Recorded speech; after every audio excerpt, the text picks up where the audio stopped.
The biggest myth in the modern hobby today is blaming breakers for the cost of modern day wax. I've heard it from so many different content creators. Most of them aren't really active in the hobby. I think the ones I've heard it from most recently, I'm talking to you, Neo, and Dusty over at Sports Card Dad, you both whine about the cost of wax and you both want to blame breakers. I think it's personally you don't like me, and now that I've recently become a breaker. Yes, I recently, in the last few months, have become a part owner and a breaker, but for 10 plus years have been participating breaks because I realize that it makes mathematically more sense to buy a team versus to buy a box. I also realize that that's what the modern hobby is. It is mathematical calculations. There's odds on the packs for a reason, people.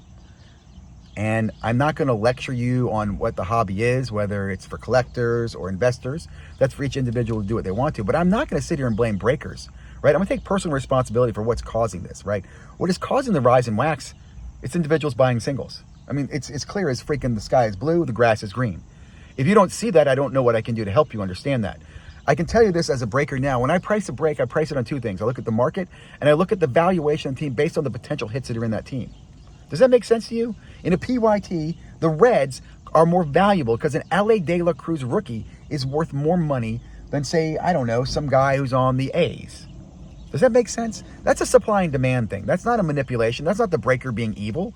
That's not me being mean. In fact, if anything, I'm actually giving you a statistical better chance as a purchaser in the product. If you just want to buy the box, you have a random chance that you might not get any good players at all. I'm at least giving you the ability to say, if you're going to get Reds in this box and or case, they are yours and you just pay for the Reds.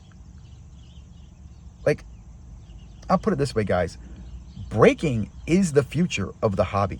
With or without regulation, it is the best way to get the product to more people than any other option that's out there right now.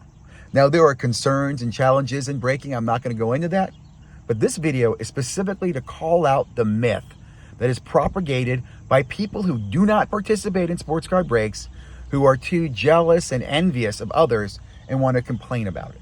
So again, if you really believe that it's the breakers driving it up, then you probably believe that Santa Claus is going to bring you a box of Prism for Christmas too. I'm not going to sit here, again, I'll ask you, please, I'd love to hear your argument. I'd ask that you stop pushing your bullshit agenda and take personal responsibility for the way things are. Again, sports card hobby is the most pure capitalist free market there is. It's supply and demand. And it goes up and down. In fact, I'll give you an example. Look at the prices of boxes when the players suck or the rookies are no longer good. Now, it might take time, but those boxes go down in value.